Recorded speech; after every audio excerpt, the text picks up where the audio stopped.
na upendo wako katika maisha yetu.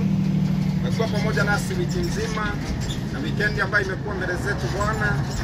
Umetupa amani na upendo, tumeshuhudia wema wako. Jina lako lipewe sifa. Kabidhi siku hii mikononi mwako tunapoingia katika kazi, wengine kwa masomo.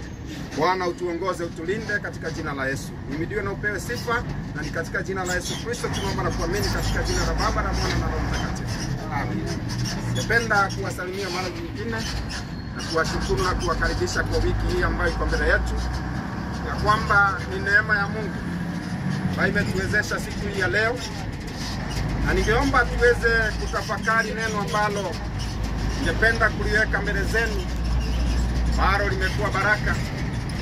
Tunapokumbuka katika kitabu cha Samueli wa kwanza aya yake 31 kuanzia 1 mpaka 6, na maisha ambayo ni ya mtu anaitwa Sauli, ambaye aliishi maisha ambaye alikuwa miongozwa na Mungu akiwa kiongozi, na siku moja akafanya tendo ambalo lilimtoa katika ile hali ya upendo wa Mungu.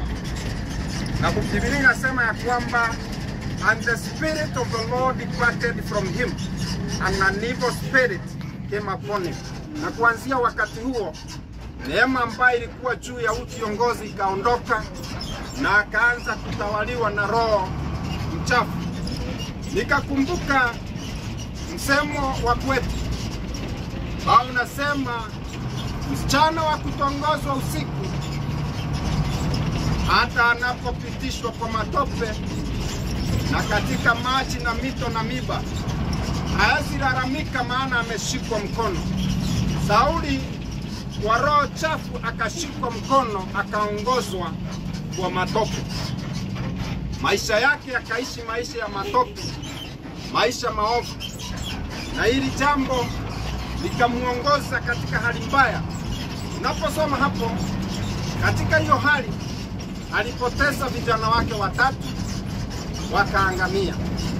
Na alipoona ya kwamba wakati umefika aweze kuangamia chini ya Wafilisti, akaomba the armor bearer achukue kisu aweze kumuua, lakini alipokataa akajiangamiza mwenyewe. In simple, he committed a suicide na akafa.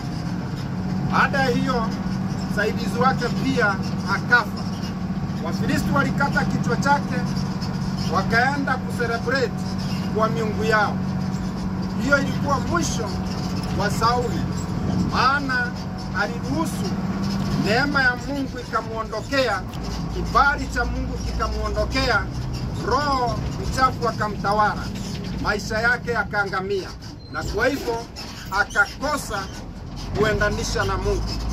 Jihadhari sana maisha unayoishi. Tazama umetongozwa na roho ina gani. Itakuongoza kwa matope, itakuongoza kwa miba, na unaweza ishi bila kulalamika. Na niposa namalizia nikisema a monkey that is invited by a lion for a feast must choose a seat near a tree. Angalia maisha yako sana mahali umekati, maana you might be dining with a lion that you may suffer to the end of the day.